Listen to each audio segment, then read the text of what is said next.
One after being mistaken for the mistress for 6 years, I was unexpectedly hit by a car and died, only to be reborn.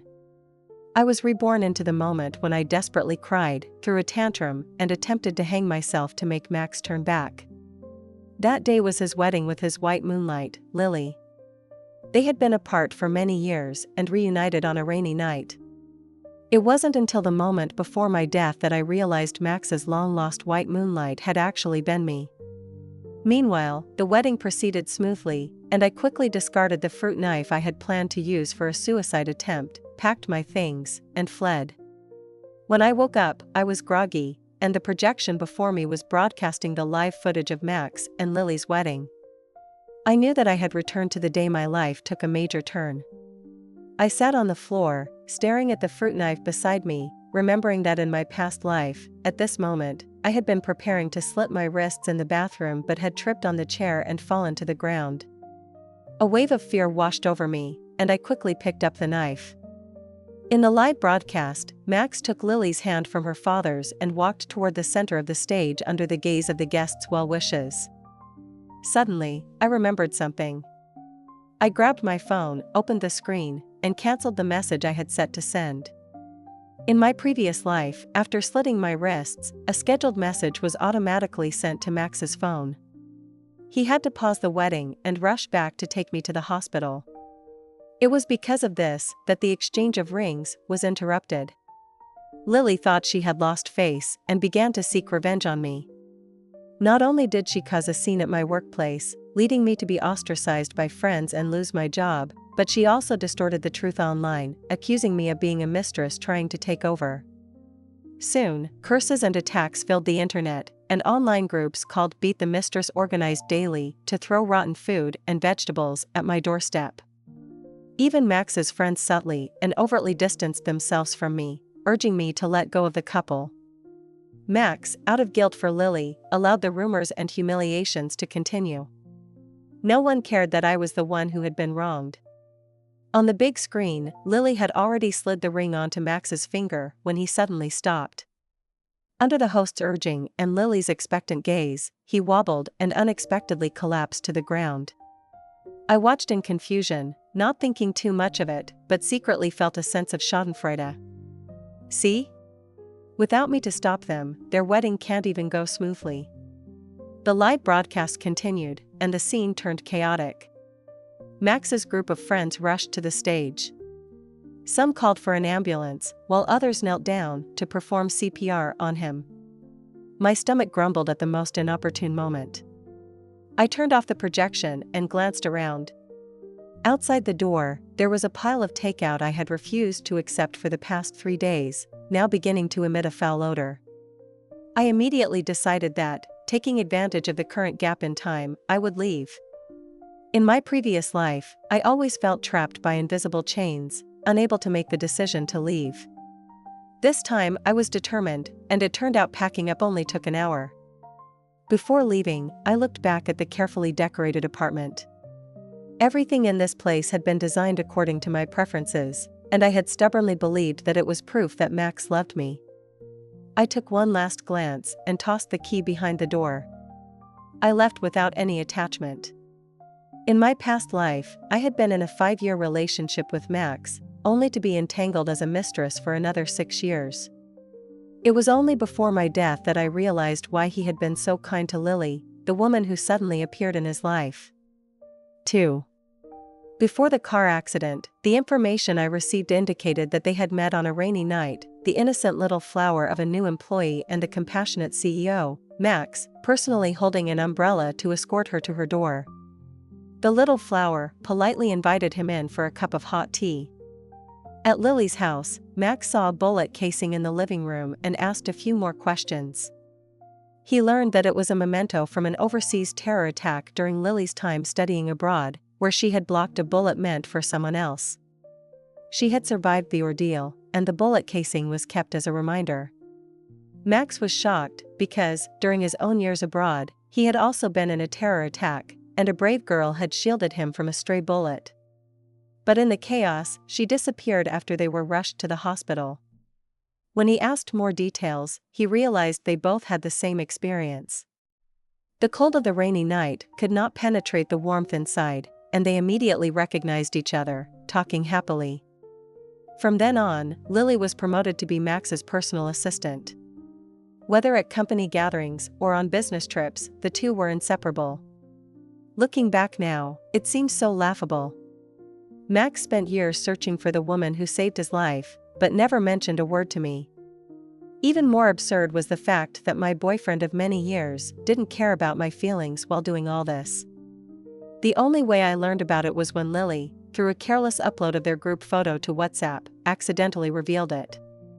Because of her, Max and I had our biggest argument since we started dating. He insisted that he only considered Lily a sister and did everything to make her life easier. I cried, unable to believe my ears. An easy life? An easy time accompanying you on business trips, holding your hand at cocktail parties, letting your friends joke and call her sister-in-law? Max's face darkened, his impatience clear. Zoe, can you stop making it sound so bad? Lily comes from a poor family but is very capable. With her around, I don't have to worry about work-related matters. I lowered my head, sobbing.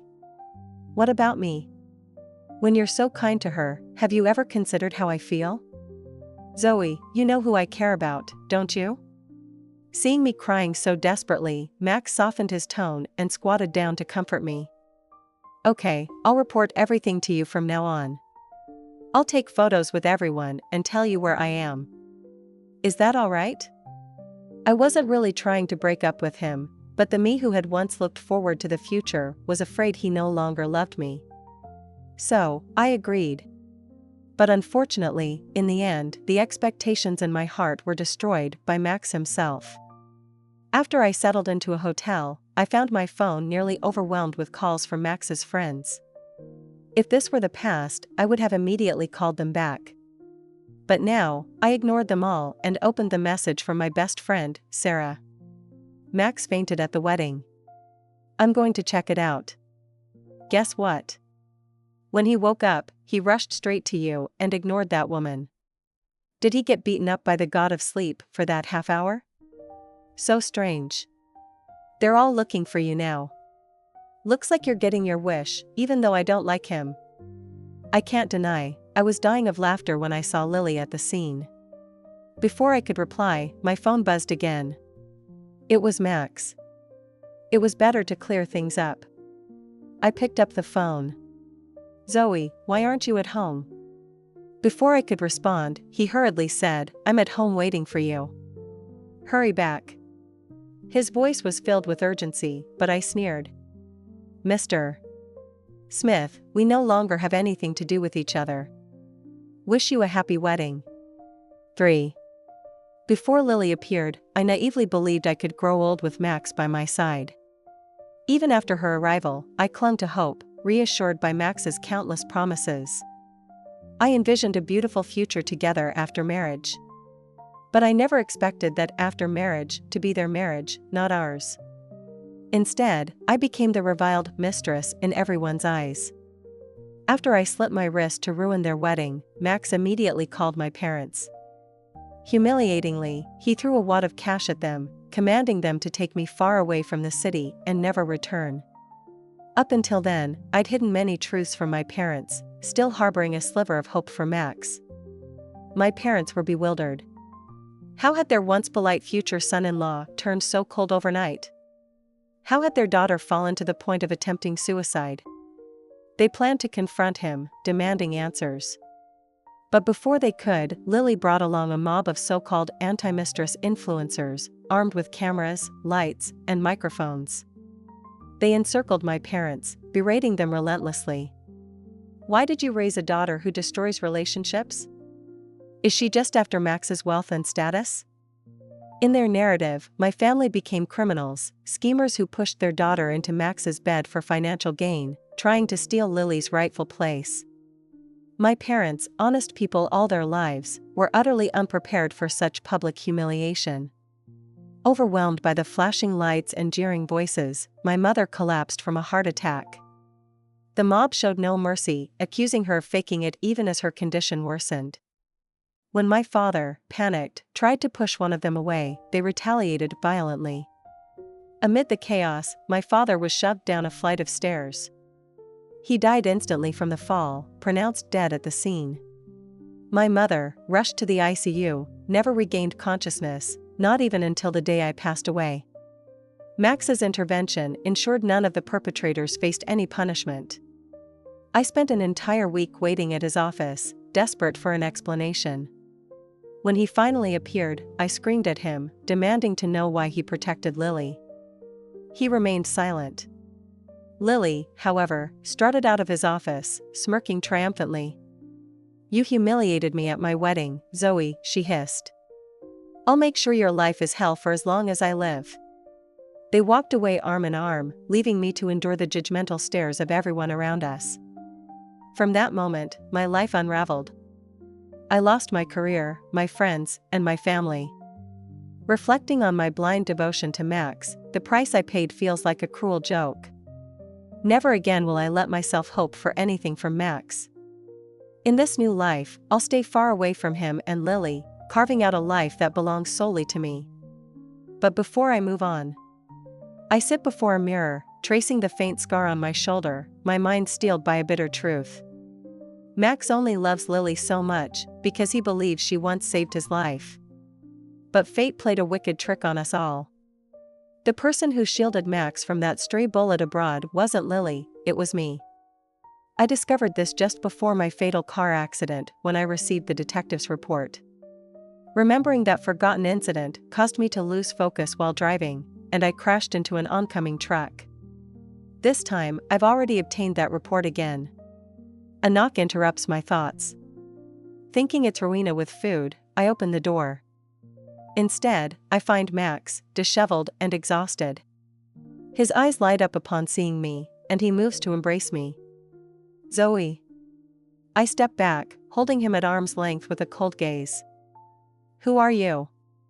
Caught off guard, Max stammers, "Zoe, don't play games. Come home with me." His sudden change in attitude makes me suspicious. The memory of his collapse at the wedding gives rise to a chilling thought. Has he also been reborn? That suspicion lingers only for a moment before he rasps out the truth. "I married Lily because she lied to me. She claimed she was the one who saved my life abroad. But now I know it was you who took that bullet for me. I was wrong, Zoe. I should have believed you. I love you. Let's start over." So, he has been reborn. Oddly, I feel nothing, no anger, no joy, just revulsion at his words. I meet his eyes, my voice ice cold. A bitter smile curls my lips. "Whoever saves you, you marry? Max, your love is truly cheap." 4. Look, he's still downstairs. Sarah leans against the window, chewing on duck necks, while watching with amused disdain. Since my harsh rejection 2 days ago, Max has been camping outside the hotel. I told security to kick him out, but he's persisted, waiting for me to appear.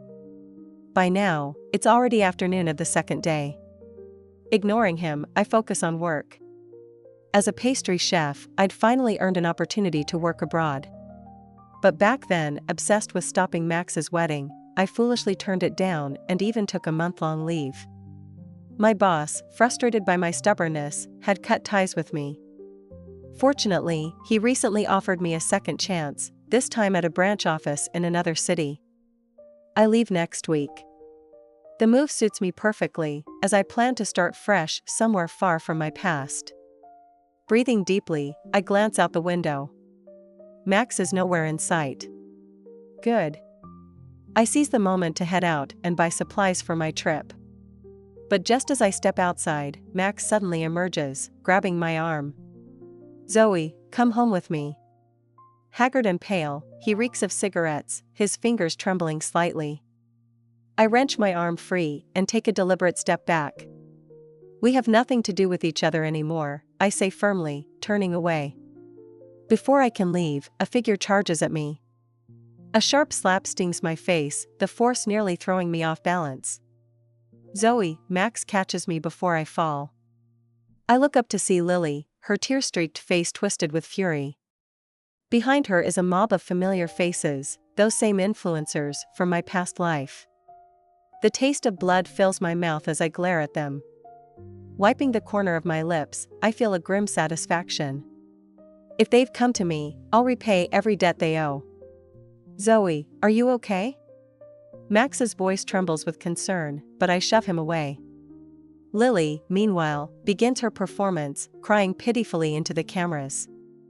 My husband hasn't come home since our wedding, and now I know why. Some shameless woman has stolen him. She turns to me, eyes blazing. Zoe, I know you're after Max's money, but we've given you enough. Why do you insist on destroying my family? Her words embolden the mob, their cameras and lights all trained on me. Stop this, Max growls, his expression dark. Lily, we'll talk at home. Ignoring them, I discreetly message Sarah to call the police before opening my photo album. In this life, I've armed myself with the truth. If Lily wants a spectacle, I'll oblige. The cameras close in as accusations rain down on me. Keeping my composure, I hold up my phone, displaying a series of photos. This was 5 years ago, when Max proposed to me with 999 roses. This one is from our 3rd anniversary, he personally designed my wedding dress. And this is from last year, when he organized a drone show to propose to me. My voice is steady, my words sharp, as I dismantle Lily's facade piece by piece. 5. I glanced at the dazed Lily, sneering lightly as I continued scrolling through my phone. Here, you'll find every gift Max has given me over the 5 years we were together.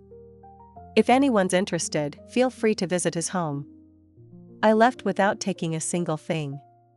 I raised my gaze, locking eyes with her. If I'm not mistaken, Ms. Lee, you joined Max's corporation just a year ago. In that short time, you went from an intern to the CEO's secretary. Considering both timing and circumstances, what qualifies you to call me a homewrecker? The crowd froze, stunned by the sudden reversal. My peripheral vision caught a live-stream camera nearby, where comments flooded in. Turns out she's the gold-digging mistress. How dare she use us as pawns? Exactly. Expose her. Just because she cries doesn't mean she's right. I watched the crowd's shifting expressions indifferently, but Max suddenly grabbed my hand. Zoe, he said with feigned tenderness, you remember everything so clearly. You must still love me. Come home with me. I felt a wave of disgust. I'd just publicly exposed his infidelity, yet he had the gall to think I still loved him? Lily, now the target of the crowd's ire, snapped. She shoved an expensive camera away and lunged at me, her face twisted in rage. Max, don't forget, I'm your savior. You promised to marry me. Before her hands could reach him, he threw her off. Stumbling in her high heels, she collapsed ungracefully onto the ground. And you dare bring that up? Max roared. You're not even the person who saved me. If it weren't for your lies, I'd never have treated Zoe this way. Enough! I shouted. The room fell silent. Max, I began coldly, you let her flaunt your relationship in my face, let your friends call her their future sister-in-law. Were you truly just thanking her? Did you feel no guilt? And now that you know she deceived you, you come begging me to take you back? Your love is so insincere, and I'm not someone you can summon at will. From the day you decided to marry her, we were done. Let me go. This pathetic act of love is revolting. Tears welled in my eyes as I delivered the final blow, forcing two to roll down my cheeks. My crying seemed to stun Max for a moment. Cameras and phones captured every second of this farce. Somewhere in the room, the sound of shutters clicking rang out. Lily sprang to her feet, maniacally swatting at the devices. Hey, my phone. Don't step on my camera. Why are you hitting people? Chaos erupted. Lily's supporters, furious at her deception and now incurring damages, began shouting and shoving. Amid the commotion, I checked the time. Before the police arrived, I slipped away. I knew Max would be too busy cleaning up the mess to bother me for a while. Soon, I'd leave this city and build a new life elsewhere, where I'd bring my parents once I was settled. Everything here, good or bad, would soon become a footnote in my past. 6. The livestream went viral, garnering tens of millions of views. "Your memory proves you still love him" became a trending topic, particularly the image of Max's teary-eyed declaration. Memes of his pitiful expression spread like wildfire. Max and Lily had become the internet's latest laughingstock. While packing for my move, my parents arrived. Watching me with concerned eyes, they listened as I explained my plans to settle in a coastal city and bring them over when everything was stable. My father hesitated, while my mother wore a worried expression. "Zoe," she said, "after that public display, how will you ever find a good man? Why not go back to him? After all, they didn't actually get married, maybe it's fate."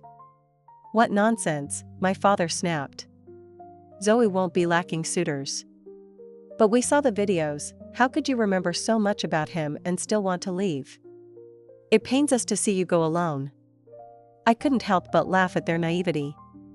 Their misunderstanding stemmed from taking internet jokes literally, believing I still loved Max. To the older generation, relationships were like broken furniture, you fixed them instead of replacing them. That's why they thought reconciliation was the answer. If only they knew that in a previous life, I had been the subject of ridicule, and my father, in defending me, had been pushed down a flight of stairs and killed. Taking a deep breath, I smiled. I have no interest in rekindling anything with him. I heard the city Arlington has great weather, it's perfect for retirement. Mom, Dad, I've thought this through carefully. I'll build a bright future there. Seeing my determination, they finally relented and nodded. At work, my boss scrutinized me, a trace of approval in her gaze. "The Zoe who once cried about pursuing true love has finally matured," she said. She was a tough, career-driven woman in her 40s, having rebuilt her life after a tumultuous divorce. "If you excel, I'll recommend you for an overseas exchange program," she added. We celebrated with a lavish meal at a high-end restaurant. To my surprise, Max was there, surrounded by friends, drowning himself in liquor. "The company's been a disaster, departures, sabotage from other shareholders, they blame me for everything," he lamented. "All because of that live stream," one friend exclaimed. Hearing this, Max suddenly choked on his drink, coughing violently until his face turned bright red. Realizing he had misspoken, his friend quickly tried to smooth things over. "Max, actually, why not just marry Lily? At least she's been by your side through all this chaos. Don't tell me you're thinking about going back to Zoe?" Max's expression darkened. He drained his glass in one go and slammed it heavily onto the table. His friends, knowing him well, immediately tried to pivot the conversation. "Then go after Zoe, Max. She loved you so much back then. She was practically willing to die just to stop you from marrying Lily. If you sweet-talk her a little, she might come running back to you." Max's face remained grim, but the man sitting closest to him chimed in. "Why bother sweet-talking her? Just look at how much she loved you back then. Everyone online says Zoe hates you now only because she loved you so deeply. She'll cave soon enough and come crawling back." Max's gaze shifted slightly, and he murmured to himself, "Right, exactly. In the past life, no matter how badly the internet tore her apart, she still couldn't stop loving me." Past life? "Max, you've had way too much to drink." The group burst into laughter. Max smirked, motioning for the waiter to come over. "Yeah, I'm drunk. Keep the drinks coming." From my spot in the shadows, I watched coldly, my expression unreadable. I stayed there until my boss finally came over and asked why I hadn't left yet. Only then did I turn to go. On the day of my departure, I made sure no one saw me off. Dragging my suitcase behind me, I boarded the plane alone. Thanks to the company's arrangements, I quickly got settled into a new apartment and officially embarked on the next chapter of my life. 7. As a representative from headquarters, my role at the branch office was positioned as an exchange and learning opportunity. My colleagues' attitudes toward me were ambiguous, uncertain whether I had been promoted or sidelined. Fortunately, despite joining midway through ongoing projects, I managed to successfully oversee several key events. Partnering companies praised my work, and I quickly built a solid network, establishing a strong footing in the branch office. One rare weekend, while enjoying a drama at home, my best friend Sarah called. "Zoe, have you heard what Max and Lily are up to?" I froze. Their names felt distant, like echoes of a forgotten past. My hectic life had left me no room to dwell on old wounds. While my colleagues were aware of the scandal, none had ever mentioned it to me. Life, I realized, is far less dramatic than we imagine. Once something passes, it's truly left behind. Max's company is crashing, stock prices plummeting, employees leaving, and now he's publicly hiring legal staff. The other shareholders are furious, trying to reclaim his shares, Sarah recounted. She paused for dramatic effect, then asked mischievously, "Didn't you watch the video I sent you last week?" Before I could respond, she continued, her voice alight with glee. "Lily's been taking care of him, probably still hoping to marry him. And Max, well, he couldn't keep it in his pants. They were caught in a parking lot, and the video went viral. He paid a fortune to scrub it from the internet." After hanging up, I felt an unexpected wave of irony. Max, the man who once claimed to love me, had never been able to reject another woman. Men's sweet words, I realized, are unreliable. Thankfully, I was no longer the Zoe who clung to illusions of love. My skills brought in steady clients, and many specifically requested me for designing desserts for large-scale events. My boss, delighted with my performance, secured opportunities for me to study abroad. Knowing my intent to settle here, she even helped me purchase an apartment. To celebrate a recent success, the company organized a seaside team-building event. As the guest of honor, I was toasted numerous times. When the laughter and noise grew too much, I slipped out to the terrace to clear my head. The cool sea breeze sobered me until I turned to leave and found myself blocked.